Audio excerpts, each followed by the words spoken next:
Bismillahirrahmanirrahim. Assalamualaikum warahmatullahi wabarakatuh. Alhamdulillahi rabbil alamin wa bihi nasta'in ala umurid dunya waddin amma ba'du. Allahumma sholli ala sayyidina Muhammad wa ala alihi sayyidina Muhammad. Alhamdulillah para sahabat, sampai saat ini, sampai detik ini Allah masih memberikan kepada kita nikmat kesehatan, nikmat kesempatan, sehingga kita masih bisa melakukan aktivitas sehari-hari. Dan Allah masih memberikan kita kesempatan untuk selalu memperbaiki diri sebelum kita menghadap kepadanya, sebelum kita semua dipanggil oleh Allah Subhanahu wa taala. Ini adalah salah satu nikmat yang paling besar. Alhamdulillahirabbil alamin. Sebelum kita masuk ke materi yang akan kita bahas, jangan lupa like, share, dan subscribe supaya sahabat-sahabat tidak ketinggalan materi selanjutnya, supaya amalan-amalan kita ini tersebar luas dan banyak yang mengetahui. Baik, pertanyaannya, apa hukum menyentuh perempuan yang bukan mahramnya? Masalah ini adalah masalah yang selalu kita anggap remeh, selalu kita anggap sepele. Padahal hukumnya sudah jelas di agama Islam, tidak boleh bersentuhan laki-laki dengan perempuan yang bukan mahramnya. Kenapa kita selalu menganggap ini sepele? Karena apa? Allah tidak memberikan balasan atau ganjaran bagi yang berzina ataupun bersentuhan dengan sengaja laki-laki dan perempuan. Allah tidak membalas di dunia. Allah tidak memberikan balasannya di dunia, tapi di mana? Di akhirat. Karena itu kita semua lalai para sahabat. Allah tidak menunjukkan balasannya yang pedih di dunia, tapi di akhirat. Seperti hadis Rasulullah Shallallahu Alaihi Wasallam, di ayu ta'ina ala roksi ahadikum, ditusukkan besi dari neraka ke kepalamu, khairun, lebih baik, min atamussa yada mru'atin la tahillu lahu, daripada engkau menyentuh perempuan yang bukan mahrammu. Berlaku untuk laki-laki dan perempuan. Ini besi yang panas dari neraka. Dari dunia saja kita tidak akan sanggup. Besi yang panas dari dunia saja kita tidak akan sanggup. Bagaimana besi yang dari neraka? Berarti berpuluh-puluh kali lipat bagaimana panasnya, sakitnya. Nah itu saya bilang, makanya kita lalai karena balasannya tidak dibalas di dunia, balasannya di akhirat para sahabat. Tapi sebenarnya itu tergantung kita para sahabat, kaum wanita. Siapa lagi yang menjaga dirimu kalau bukan dirimu sendiri? Oke, waktu kita kecil kita dijaga orang tua kita, tapi tidak selamanya kita bersama orang tua kita. Dimanapun kita berada, kita sudah dewasa, tidak mungkin kita selalu bersama orang tua kita. Tidak. Lantas siapa yang menjaga dirimu? Kita sendiri. Tidak orang lain yang menjaga dirimu itu setiap saat itu. Dirimu itu kamu bawa. Berarti kamu yang menjaganya, bukan orang lain. Nah, bagaimana cara kita menjaga diri kita? Bagaimana caranya kita bisa menjaga diri kita? Sementara terkadang iman kita naik turun, terkadang godaan syaitan yang sangat dahsyat. Apa solusinya? Serahkan sama Allah, serahkan dirimu sama Allah, gantungkan Allah dalam kehidupanmu sehari-hari. Karena sahabat, tidak ada manusia yang setia kepadamu kecuali Allah. Orang tua kita, bukan berarti orang tua kita tidak mendukung kita, bukan.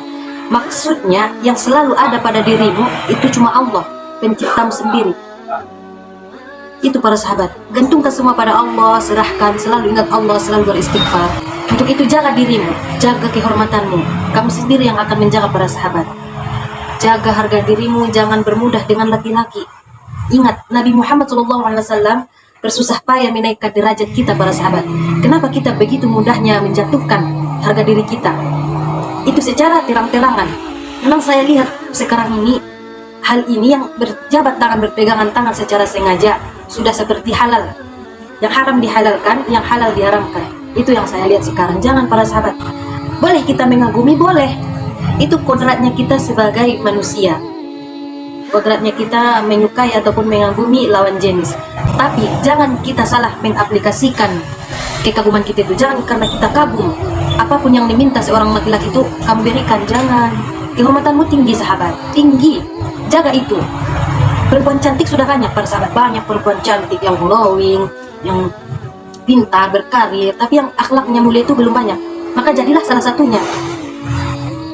Jangan karena kekaguman kita itu menjerumuskan kita kepada yang salah, jangan. Kalau kamu kagum, jadikan itu sebagai motivasi. Karena memang jodohmu itu cerminan dirimu.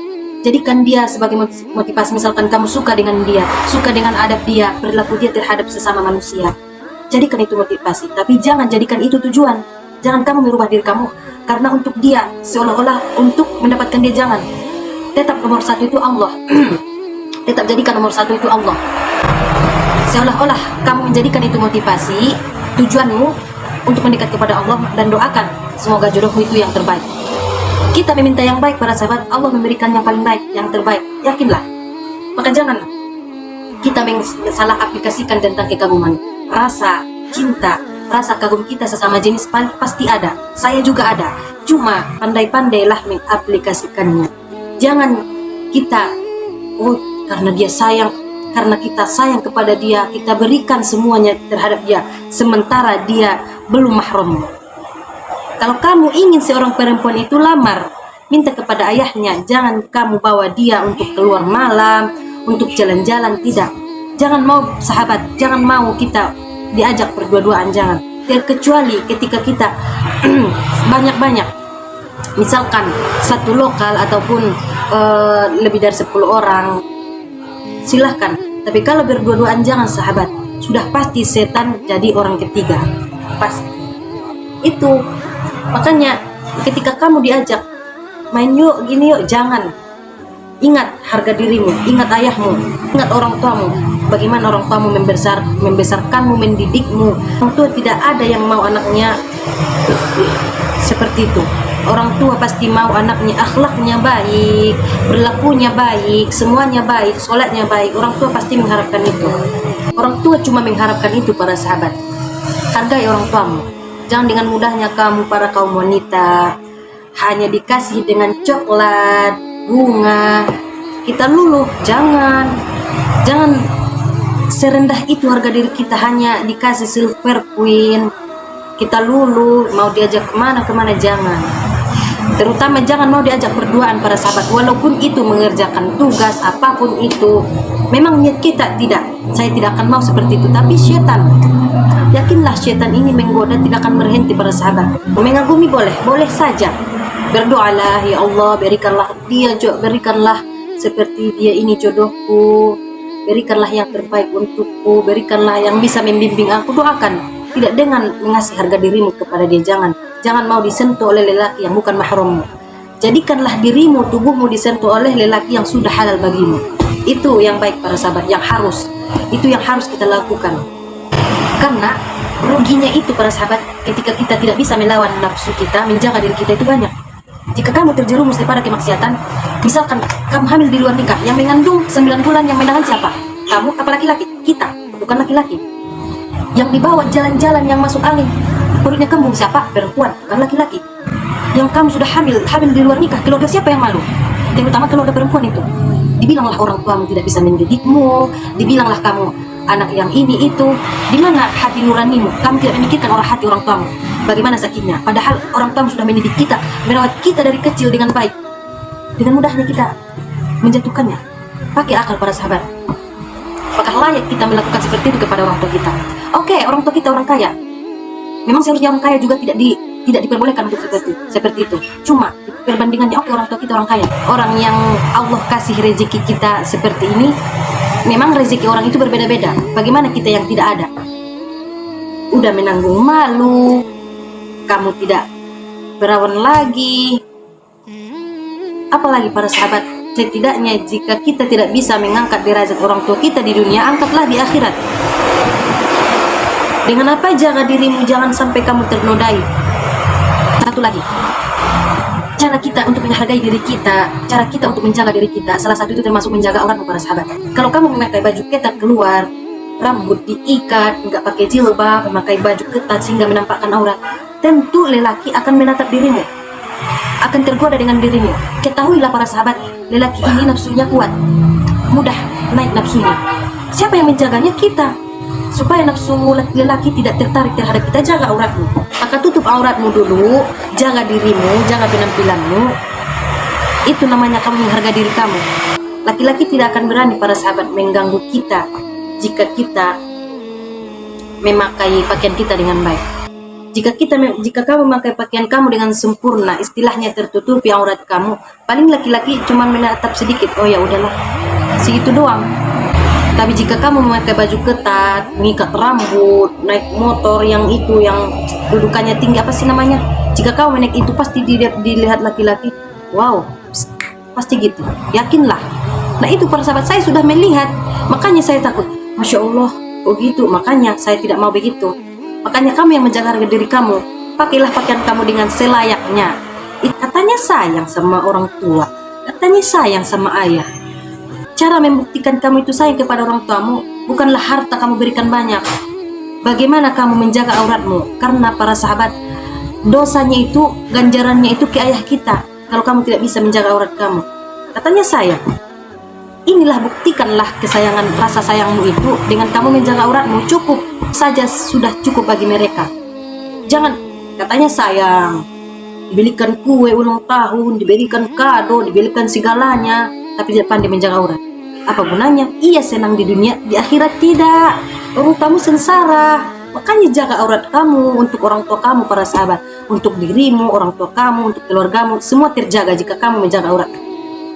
Nah itu, tidak boleh bersentuhan lelaki yang bukan mahramnya dengan sengaja. Tapi kalau tidak sengaja tidak apa-apa. Lewat seorang laki-laki yang Masya Allah juga seperti dirimu, senggol sedikit tanpa sengaja, tidak apa-apa.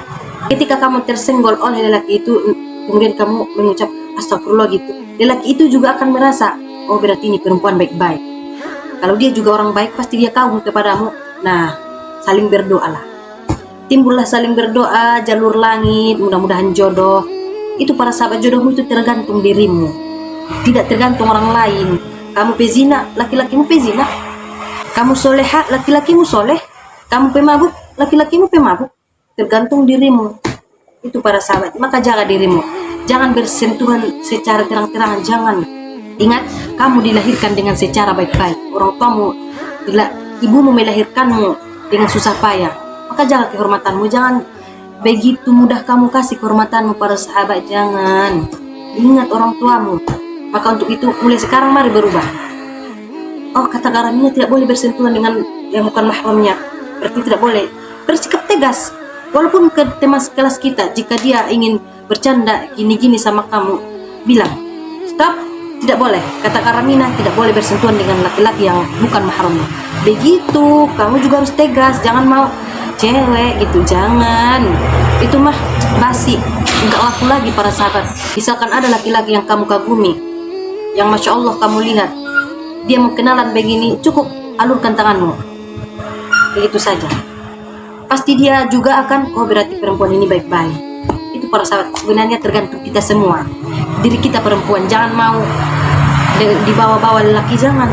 Jaga harga diri. Pasti jodohmu ada, pasti jodoh kita itu ada para sahabat. Tapi kak, masih ada kok yang belum menikah, sudah meninggal. Ada.